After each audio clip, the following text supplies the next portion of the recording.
The last day we were in Rome, we stopped at an exhibit at a museum near our hotel, which was entitled Numeri, or Numbers. It looked interesting and something different from the art and architecture we had been looking at for the past 4 days. Both Annie and I found it to be fascinating and enjoyable. Math is a basic language for all kinds of science, and it also influences philosophy, theology, art, architecture, and music. The exhibit was set up in 12 rooms, starting with the brain and how it uses math, to how different cultures count in different ways, to the early calculation tools, and then on from there.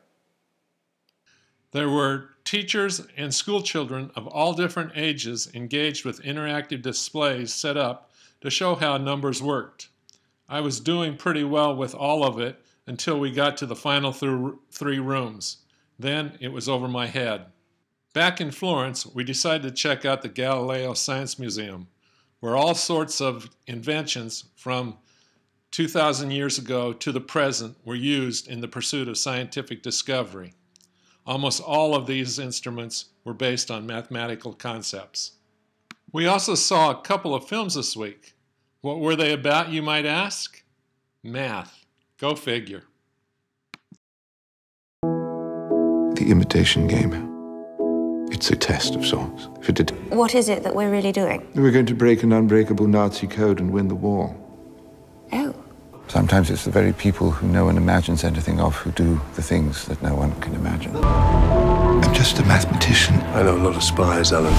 You've got more secrets than the best of them. I'm designing a machine that will allow us to break every German message instantly. Well, it's impossible.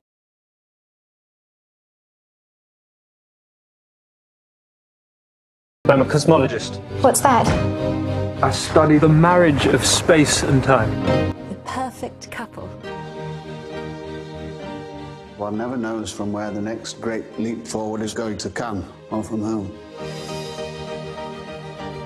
What if I reverse time to see what happened at the beginning of time itself?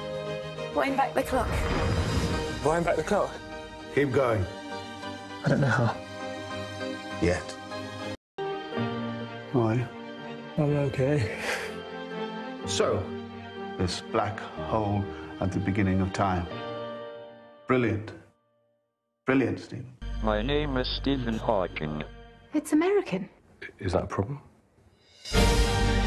It has been a great joy to watch this man defy every expectation, both scientific and personal. Then to top off the week, Eric, a friend of ours from the Netherlands who's living here in Florence and working at the university, talked about his work using math and developing underwater robots. I think I might surprise Paul Malsom, Lorraine Honorado, and Steve Kavanagh, math teachers at Regis Jesuit High School, that I've actually spent a whole week thinking about math and numbers.